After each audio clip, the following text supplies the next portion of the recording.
Welcome back to the Real Estate Sitdown presented by Double B Homes and the Pemberton Home Team. This is episode 27. I'm Blair Berg, and this is Jaiden Millette. How you doing, Jaiden? Doing well. How are you? Not too bad. Good. Happy Thanksgiving to everybody. Yes. Watching. It is Thanksgiving week. At the time of recording, today is Tuesday, November 21st, 2023. The interest rate for a 30-year conventional loan is 7.33%. So holding steady there. Not bad. I think from all indicators that we've seen, probably for the next month or so, it'll probably be like 7.3 to 7.4. I don't think it's going to change much until the new year. So we'll keep an eye on that, report back on anything we get change-wise. The numbers are in for October, so we're going to go ahead and give a market update.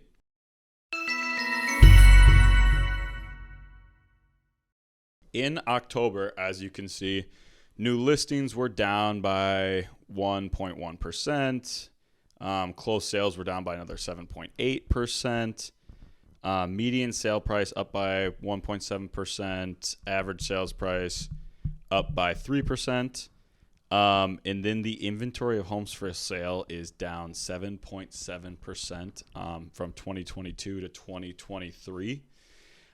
So still, as you can see, still a seller's market technically. Very low inventory and prices up fractionally, but it's still up.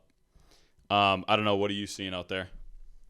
I mean, it's all relative. I think one thing I do want to say, just looking at these numbers in the basics, the change with kind of closed sales and some of the listing side of things that actually pertain to the property, I think are also partially skewed because of the amount of agents that are getting out of the business right now. I just want to say that too, for people to understand that there was a couple thousand agents even just last month that are dropping out.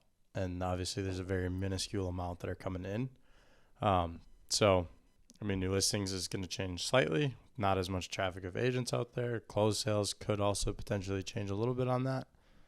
I just think there's a bunch of outside factors as well. Yeah, and it's, I mean, as we're looking at year over year, so seasonality obviously can't account for the drop, but as we move through winter, especially here in Minnesota, it is a slower sales season, right? Especially like you said, Thanksgiving, Christmas is around the corner. Sales generally slow down a little bit. And for my more dedicated buyers, I usually stress that's when if you're ever going to find a deal, now might be the time. Right. There are less buyers out there hunting at the same time, so you have less competition generally. Right. So something to look out for there if you are passively looking to see a house that catches your eye. It might sit for a little bit, might be an opportunity for a deal. Yeah, absolutely. But yeah, and I mean, in month to month, you can see, I mean, inventory this month we have 8449. Last month it was 8507. So even a drop from last month. Yep. Days on market, that's going up. Yep. I mean, this year, 2023 of October was 37 days. September was 33 days. So we are trending in that direction. Again, things sit a little longer in winter, but something to kind of keep your eye on. Sure. As interest rates come down, as we head into spring and those interest rates come down, I would look for that number to start to decrease as well. For sure. People are going to start jumping on things, and the same people that are affecting that statistic now being the people that are waiting and don't want to jump on a home because of interest rates or whatever else. Those are going to be the same people that are going to come back in, decrease that number by a good margin after things start to level out. Yeah. And something to point out too, that while median and average sales price is up, and I think that's just general home appreciation. Yeah. But if you look, percentage of original list price received is 98.5%. So on average, homes are getting a little bit under list right now. I mean, just about, but a little bit less. Yep. And in comparison to last month, when they were getting 99.4%. Right. So that number is also coming down a little bit. So like I said, I do think there's going to be a huge influx of buyers in the spring if interest rates continue to come down. So that number will change as well. Yeah. I don't know, anything you wanted to add on to that before we move on? If you want a deal, get in now. Don't wait until the spring and then you have multiple offers going in. That interest rate is not going to change enough for it to make a difference. Tell yourself it's a Christmas present to yourself. Right. Get out there, buy a house. Especially now, holiday season, nobody's out there. You're not gonna. Alrighty. Yeah. So, fairly popular segment. I think we're going to come back to it quite often. The comment section. Going to review some comments. Like I said, the video's been doing fairly well lately with some comments. So, we're going to dive into a few of those right now. Yeah. So, one of the YouTube shorts I put out recently it was a home seller tip, and it said make more money, use a realtor. And it was just talking about how realtors can help you net more on the sale of your home. And I got a comment that I replied to, and I just said I appreciate his level-headed response. Someone replied and said, I am totally irked by what a large cut the real estate industry skims, but I'm also fully aware that even with the overpayment of the agent, I have ended up with more money and much less headache than if I tried to do it myself as an industry outsider. Yeah. So, again, I totally get looking at it and thinking you're paying someone too much money to do something. I get that. Because yeah, I mean, it is what it is. Especially when when we've talked about when you don't understand the costs that go into that person's, background to actually make their job happen. I totally get that. But I do like that he was conscious enough to be like, say, hey, I know I still made more money and it was easier than if I tried to do it myself. And that's the whole point. Because we've talked about that plenty of times. Like, this is a service. Plumbing, stuff like that. You could technically learn to do it yourself and do it for cheaper, but then you've spent time. And it might not be as good as if someone else did it themselves. I mean, this guy said he totally gets that he's getting more money. We all feel that way. Yeah. When I hire someone to do plumbing at my house, I'm like, that was I wish I would have done that. Yeah, that was way too much money, but I had to pay it because I can't replumb my bathroom. Yeah, right. So what am I going to do? Yeah, exactly. So I totally get that, and I do appreciate the comment. For sure. So moving on. So this one I did like too. So in an earlier episode, we talked about how people think that large corporations own too much real estate. And we talked about how it's actually only 0.19% of U.S. single family homes. And actually in no market is it more than 1%. So I had a reply, and surprisingly, it was corporations owning housing. He said, I live in a corporately owned house. My rent is cheaper, and they don't bother me about anything. So that was perfectly to the point of what we were saying last week, is that it can be a convenient service for many people. Yeah, absolutely. And I think they take care of a lot of the stuff as well. Yeah. I mean, it's business run. I mean, they know what they're doing. Yeah. They obviously own many properties and can be an easy situation for someone who can't afford to buy their own home yet. Right. So I thought that was a good comment. Right. To see, I mean, there are people out there that do understand. There are positives for sure. I would be curious to know, just further on that comment, what corporation they use. Yeah. If you're watching, if you watch this episode, feel free to comment back and let us know. Absolutely. So on another short that I put out called Low Interest Rates Killed the Housing Market, we talk about how there's not a lot of inventory because of those low interest rate holders that people have, where they don't want to move from their home, and I can't blame them. Because if I had a 2.5% interest rate, I wouldn't be selling that home either. I'd maybe be looking to buy more, but I'd keep that other one as a rental. Yeah, right. I just wouldn't let it go no matter what I did. So I had someone reply to that and say, the economy is trash. You need to be a millionaire to buy in this economy. And I have to say that is wrong. I also have to say he spelled millionaire wrong. So if that just goes to show what kind of people are saying that. Because I mean, most of my clients are not millionaires. No. And we're buying and selling houses all the time. Million-air. Nice. Yeah. Sorry, can't get over that. Yeah. No, and it's a tough one. Like I said, we're buying and selling houses all the time with non-millionaires. You do not need to be a millionaire to buy a house. Absolutely not. Yeah. No, and like we talked about too, I just recently put out a clip and we talked about, getting seller paid closing costs, paying for for interest rate buy downs. There are different ways to make it more affordable, and by no means you have to be a millionaire to buy in this economy. So especially today, there's thousands of people that are paying more for rent than they would be paying for a house. So I just want to put that into perspective. Like, I would be curious, what was that? Only you 775 pays for rent. Yeah. Yeah, so if you're watching this, Yeah. feel free to What do comment you pay back for and let rent? us know what your rent is. Because We I can bet talk you I about could that find you a situation. house that's less monthly payment than that. So we'll talk about it. Because the difference is, with a house, sure, you might pay more, but you're paying back into yourself in a technicality. And kind of, with the market obviously dictating that a little bit. But when you're paying rent, I mean, what do you do after your 12-month lease is up? Your lease goes up. Yeah. The renting Exactly. market is controlled by the rates. Yeah. Yep. No, Like- I totally agree. And it is crazy too, because if you lock into a mortgage, it's not going to go up on you. No, it doesn't change. Yeah. You sit in that for 30 years if you wanted to. Yeah. So one more that I wanted to go over too. Someone replied to that same video. Someone played "Killing the Market?" ? What he is really trying to say is that his commission has been killed because people want to keep that low interest rate. Seriously, just because there is low inventory, then that's the problem? ? It's ridiculous. So I just want to get out of my commission's fine. Mine is perfect. So that Okay. is not my concern. Trust me, even in down markets, there are plenty of houses for me to buy and sell. So my commission is fine.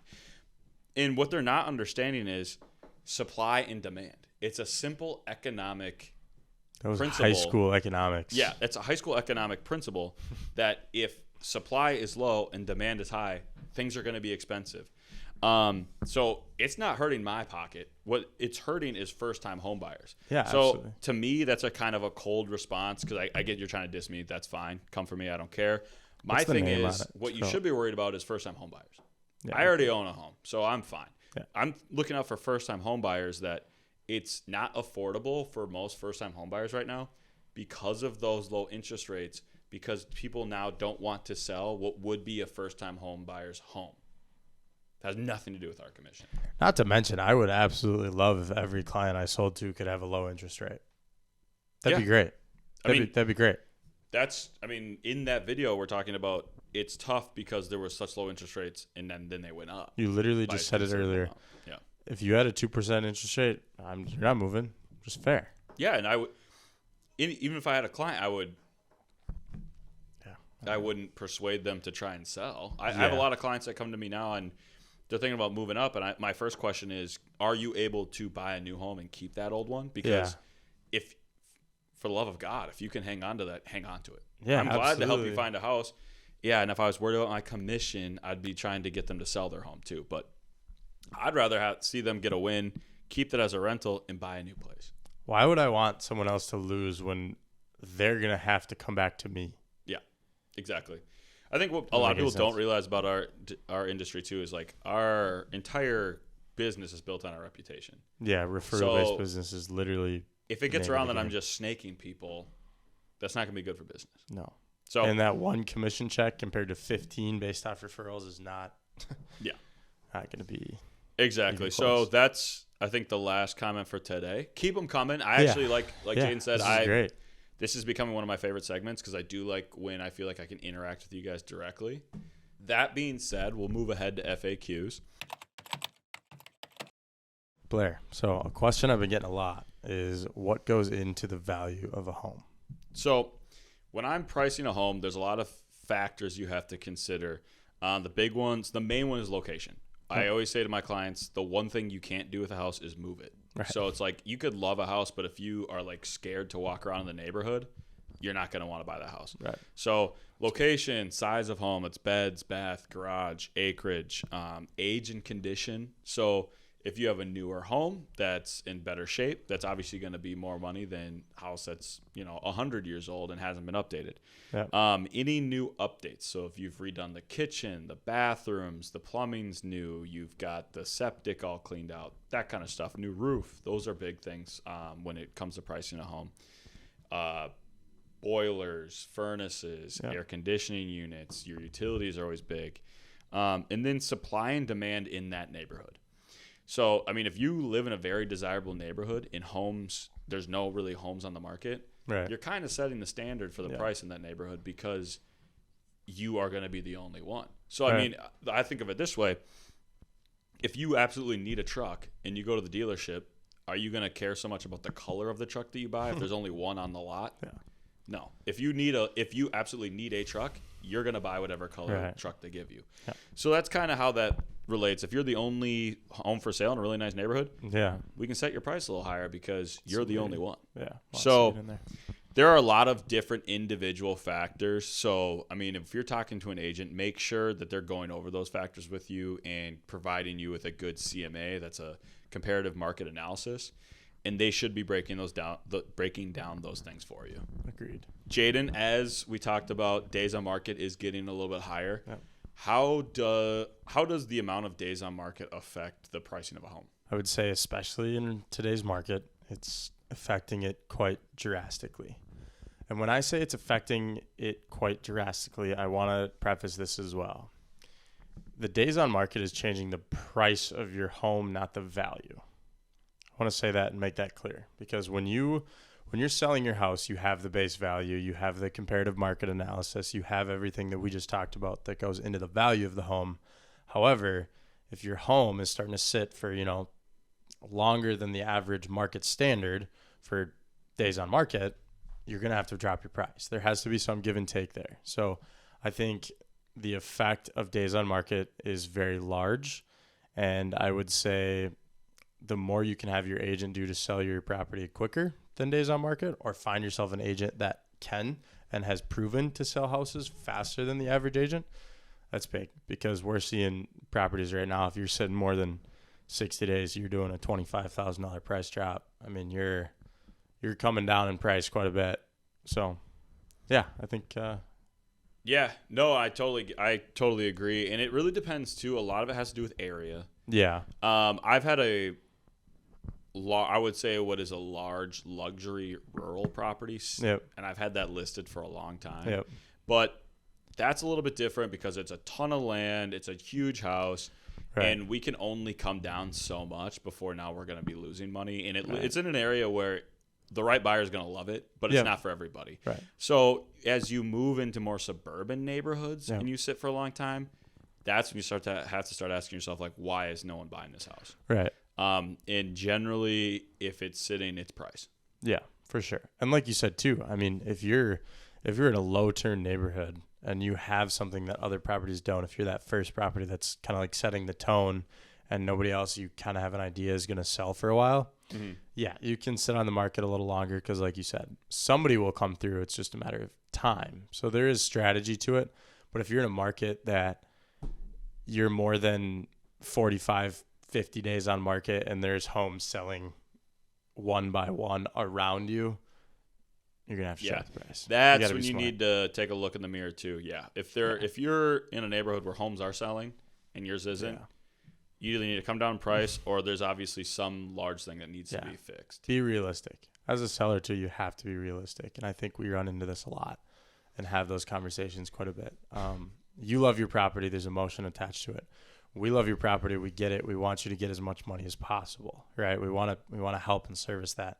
However, if you're trying to sell a 3-bedroom, 3-bath for the same price as the 5-bed, 4-bath right down the street, you're in a tough situation there. Yeah. Again, that's a perfect way to put it. You got to take emotion out of it. Yeah. Because other people don't look at the house the way you do. No. They haven't lived in it. I often like to ask sellers that I always ask them if the price I give them is too low and they say that, and I'm like, well, tell me why. Why do you think that's low? Right. I do my and the ones that do a little homework, they'll say like, well, that house over there sold for this. I'm like, well, they have a garage and one extra bedroom. You have no garage and yours a 2-bedroom. Yeah. And then usually they'll see like, oh, okay, I guess that does make sense. So, so that's why, again, I think it's important to have yourself an agent that understands and can convey that to you to make you feel comfortable selling your home at a certain price. Right. And as Jaiden said, there are different strategies for different people. I mean, by all means, we work for you. We can't set the price. We can just educate you on the price that we see. You can choose to price it however you'd like. Yeah. As agents, we can also choose not to work with you if we think you pick an outrageous price. Yeah. Because I know for me, it doesn't do any good for my business to take on a property that's $100,000 over what I think it's worth, and it sits on my portfolio. then I just look like a bad agent. Yeah. Because other agents are looking at me like, why did you price it like that? Well, so, and then you're continuously spending money on marketing and all that stuff when you know it's impossible. So if you are an agent out there watching this and you, just because times are tight, don't take every listing just because you feel like you need to. No. It's not worth it to you if it sits on the market and you just throw money at it for anything. Exactly. You got anything else? I don't think so. All right. Well, again, happy holidays, everybody. Enjoy. Have a safe Thanksgiving. This has been another episode of the Real Estate Sit-Down. As always, please comment, message us with anything related to the topics we talk about. Please like and subscribe. We'll see you next time. See ya.